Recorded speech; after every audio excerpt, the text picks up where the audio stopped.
väga sujuv, allub väga hästi juhtseadmetele, nii et esimese mulje puhul ainult kiidusõnad. Täna tehaksegi tiivikliuguriga Pärnu jõel esimesi sõidukatseid. Riigilaevastiku laevaparki peaks täiskohaga see unikaalne sõiduk lisanduma paari nädala pärast.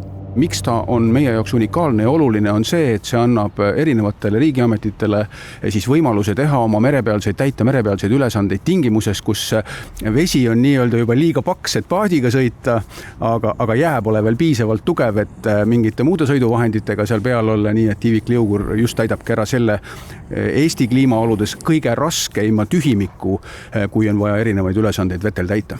Liugur on varustatud soojuskaamera, päästevõrgu ning kaasaegse navigatsioonisüsteemi ja sideseadmetega.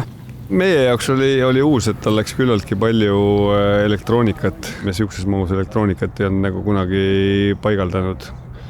Plus enda üks uus leiutis, et tsentraalne balloonide pumpamissüsteem. Riigilaevastiku ülesandeks on hallata kõiki Eestile kuuluvaid tsiviilveesõidukeid. Aktiivses kasutuses on kokku ligi 250 erinevat ujuvvahendit. Sellisest sõidukist aga tunti siiamaani puudust.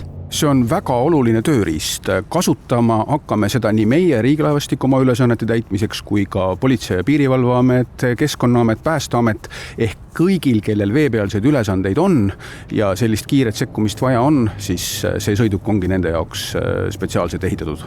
Veesõiduk on võimeline liikuma vees, jääl, rüsi- ja purustatud jääl, lumel, niiskel pinnasel ning murul. Ja kuigi tiivikliuguri nimetusest võiks arvata, et see suudab ka lennata, siis päris nii võimekas see sõiduk veel ei ole. Selle tiivikliuguri kandevõime vees on vähemalt 1 tonn, seega saab sellega vedada korraga kuni 10 inimest.